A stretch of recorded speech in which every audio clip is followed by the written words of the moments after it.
everybody, welcome to another episode of the Bored Uplander Show. I'm the Metaverser, aka Eddie. Either one is fine, we're friends. Today we're going to talk about the strategy, maybe a cheat code type thing that will help you with your treasure hunting. I know a lot of us want to be able to get back into it to be able to earn some spark, maybe go to locations. I personally tend to favor Manhattan. I love Manhattan. LA is cool to hunt in. It's just really big. You need a web. I've been slowly burning mine for all the projects that we're testing out, like Buck Chow and the This for That programs. So here we go. We're gonna get started. I'm gonna narrate what I'm doing. The video is on 2x speed, so it's obviously going a lot faster than the 1 hour. It took me 1 hour to burn all 84 cents for my full treasure hunting experience in Manhattan. So come along, let's check it out.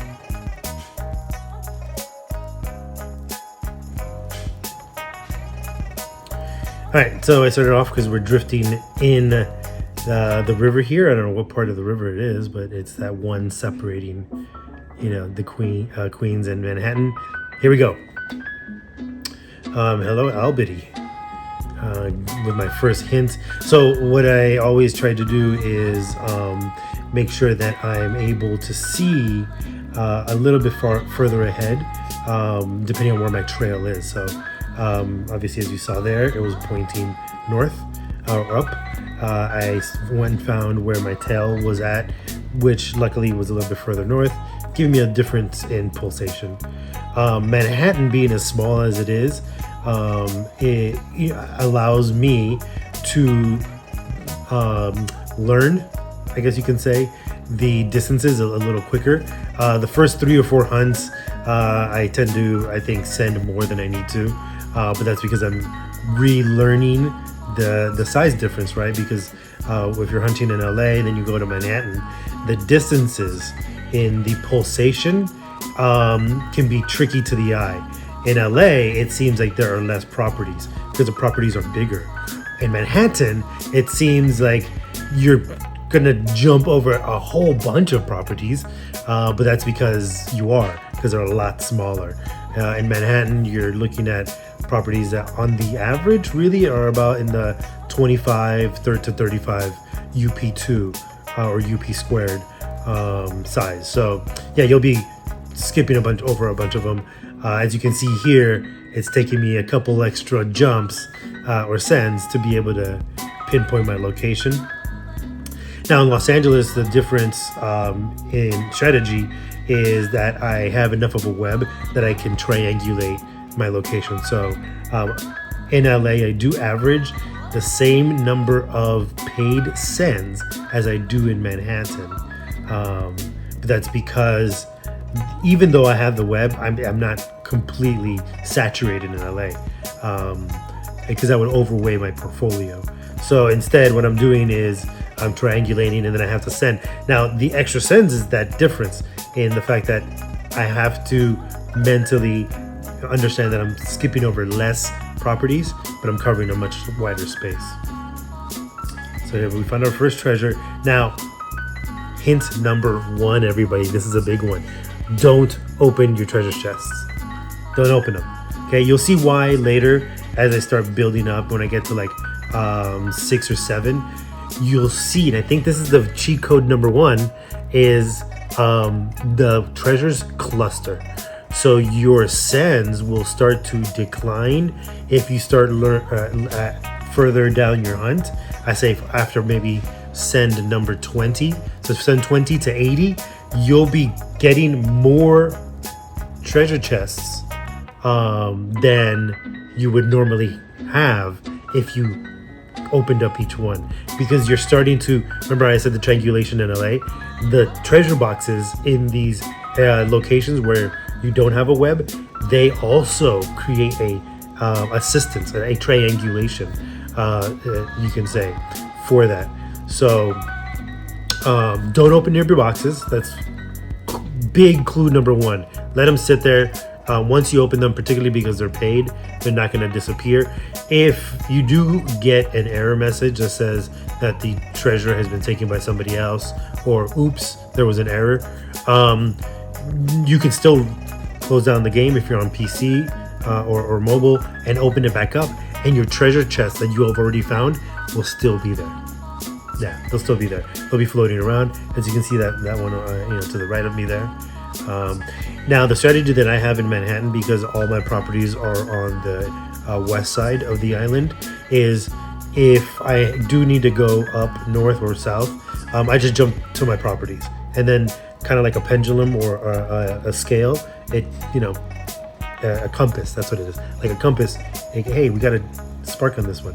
Like a compass, it tells me where to go, right? So if I jump to my Columbia University property and the treasure's still much further north, I'll get an arrow pointing this way. If it's near my Harlem property, it'll point that way, and then I can jump that way. Again, making it easier for me to triangulate where this is. Now, here I am 1, 2, 3, 4 treasure boxes deep, and I'm already starting to use the treasures themselves to find where these things are at. So as you can see, I got the spark there. I went it back down to and JC, what is it, JC, I forget what the numeration is, but well, shout out to JC. Thank you very much for my first Manhattan property there on 8th Street, 42 8th Street. There we go. It's really easy to pick up sends as you go along in Manhattan too. The size condenses, the sends into clusters.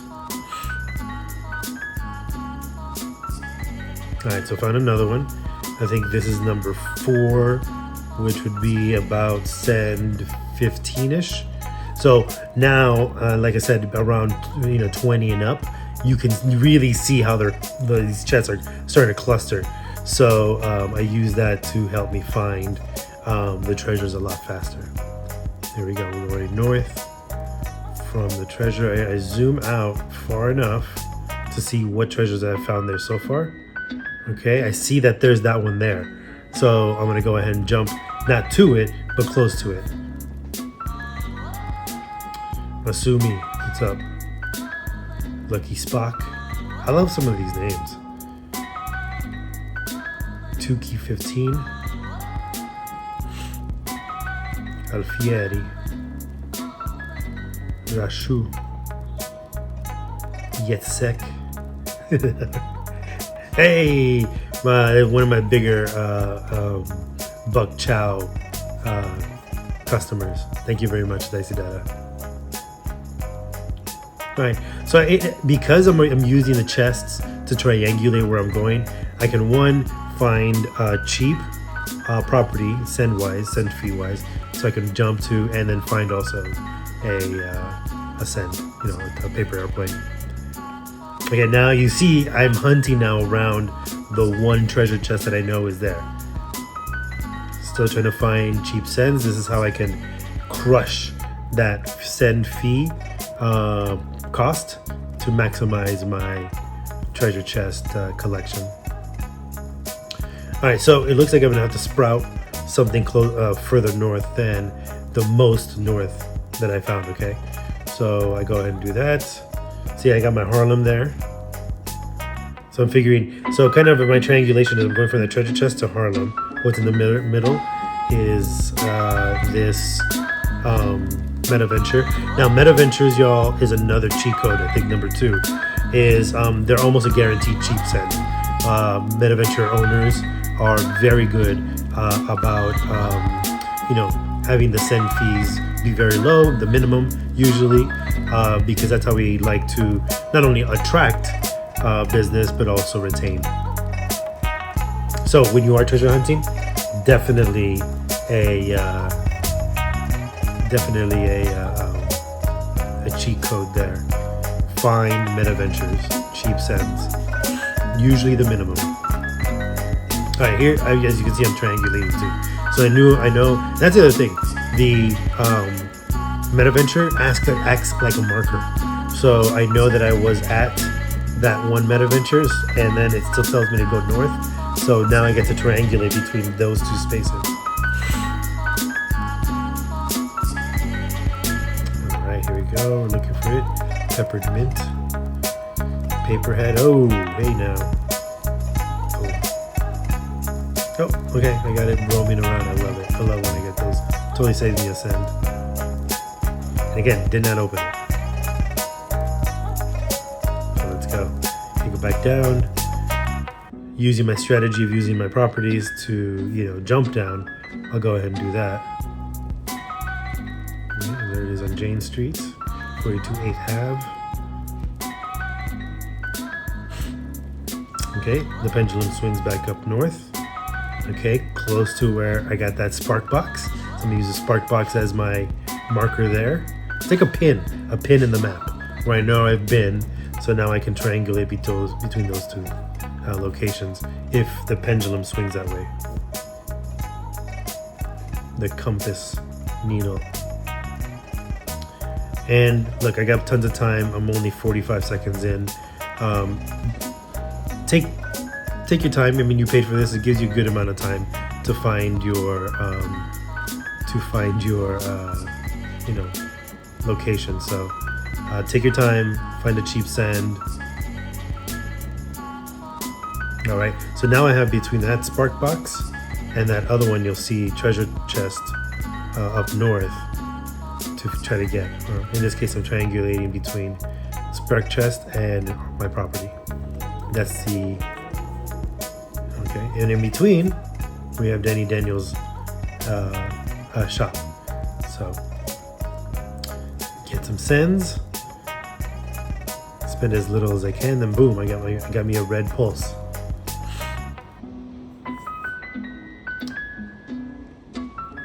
Lucky to find another cheap send immediately. I might have over-jumped it. I did, by a little bit. Not bad. Excuse me.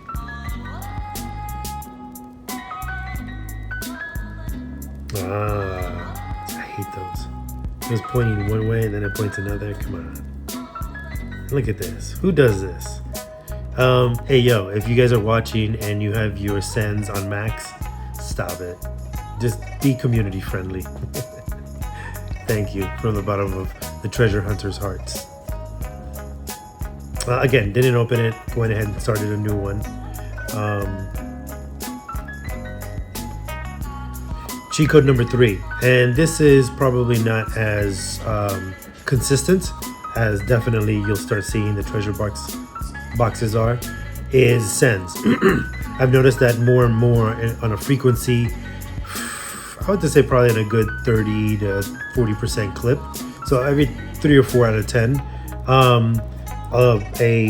a treasure box will be right on top of a send, a paper airplane. So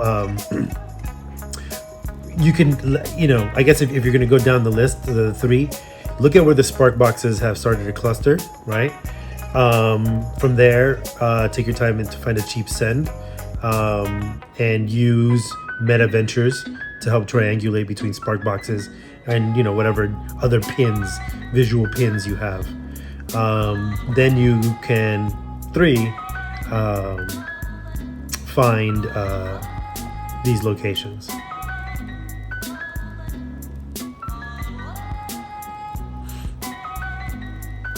There we go, red pulse.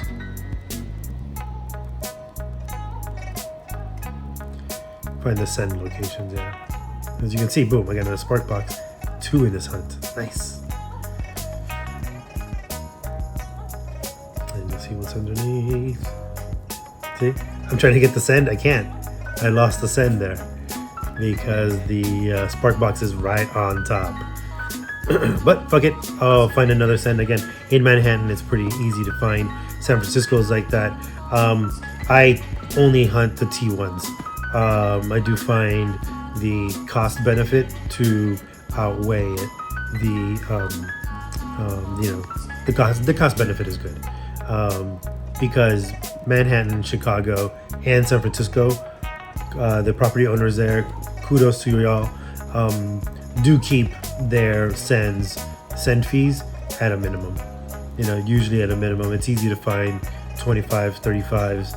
Even my max now is 40 upics for a send is what I try to look for. If I have to do 50, I will. And that's I have to break the ceiling there, but bruh, I will give up a hunt. I don't care how many sends deep. If it's at 125 instead of 100, if you're at the max, I'm not gonna do it, bruh. I'd much rather eat. I'd much rather eat that hunt. All right. So here again, using obviously the cluster of sends, but also the treasure boxes that I've gotten so far as my pins to triangulate. This is fun.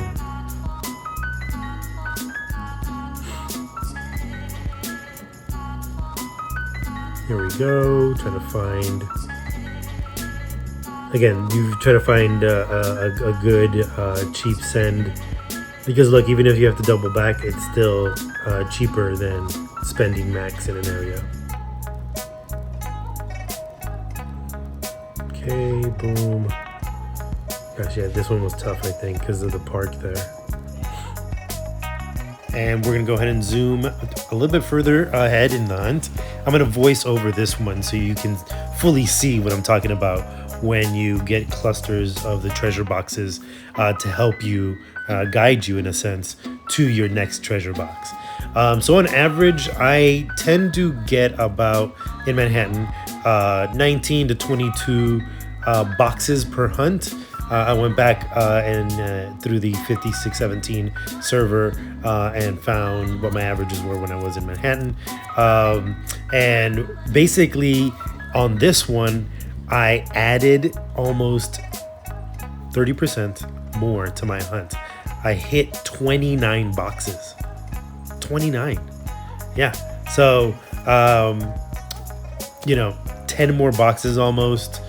See how you got the clusters here? So now what I'm doing is I'm just going straight to clusters if they're, pointing in that direction. And then I'll hunt around it, therefore crushing the number of sends that I have to use. So as you see here, I continue to use the properties that I do own in Manhattan as my jumping points. This is on the Columbia University campus. Now, as you can see here, it starts to point over towards where I have treasure boxes already. So I have those two as my pins. As my north-south border, I'll go to the middle and see what I can find. It buys me the time to find a cheaper send, as I'm doing here too. Now, I don't see a send near me, but there was that one, and it got me a red buzz, which means that again, paper airplane was a pin marker for where the treasure was close to. All right, so we found our next chest. Again, between the two that were already there and close to a paper airplane. Okay. That whole little bit only cost me 2 cents, and so I'm averaging where I was going 3.5, maybe 4 cents. I'm down to 2, hence allowing me to get more treasure chests. Using my property as a launching point, I see it pointing further with a decent pulse. Now remember, like I said at the beginning of the video, the distance between pulses in Manhattan may seem different than in LA. Here it looks like I skipped a giant piece of Manhattan, the island, but they're very small properties. So as you can see, there's more towards where I need to go, using sends and the existing treasure boxes as my marker. So close to a paper airplane, and as you'll see here, hopefully it's near this treasure box. So I only have to hunt in a smaller diameter of a space. See, boom! It's actually even closer than I expected there to the treasure box. It's so amazing. Here we go. Ready? Boom! Got another one, and look at right across the street from the other one, almost a block away. So now, as I see pointing, I go and just find. Okay, pointing north, find another treasure box, like the one near Big Nick's store. Here I jumped to Harlem instead. Okay, yeah, I did go a little too far, but see how hard that pulse is? Bam! It actually tells me, okay, it's somewhere near between these other two treasure boxes.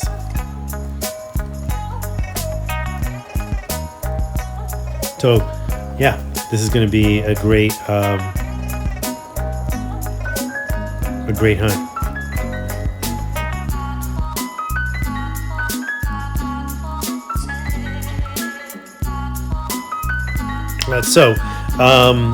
Here we'll get the next treasure chest because it's so close. Now this hunt was pre-recorded and I'm narrating over it. Upland, if you're watching this, because I know I tagged you in it, this is the kinds of hiccups that frustrate us treasure hunters. I have to reset the whole thing. And to everybody watching, as I mentioned earlier at the beginning of the video, if you have to do this, reset the board in a sense. All your treasure chests will still be there, plus the one that you just found. All right, so we've come to the end of our hunt. As you see, my limit was reached for the day. No more ascends, so I'll be floating around Manhattan for about 24 hours. All right, let's jump to the popping of the gifts. All right, let's pop these fuckers. I went ahead and angled it so it looks nice and clean like that. Gotta take a selfie. I sped up the video to 5x just to get through it because these are 29 chests that I found, y'all, using this method of the treasure chest clusters once they build up after send number 20, using the Metaverse as other forms of pins and markers on the map that help me collect more chests or jump to a location or triangulate a location for a chest. And then 3, using the sends themselves. We saw quite a few of these end up being right on top of the paper airplane. So look for the airplane in the region, in the area that you're hunting in, and collect it, but then also use it as a guide for your next jump, or the possibility that the treasure chest is actually right on top of it. In 180 send hunt, I would have to say, yeah, I find about 10, maybe to 12 of them being on top of the send. All right, thank you very much for staying till the end of this video. I know it was a long one, but it was worth it. Let's all get better at this together. And say it with me all together, y'all. Mint hard, but mint smart. See you in Buenos Aires.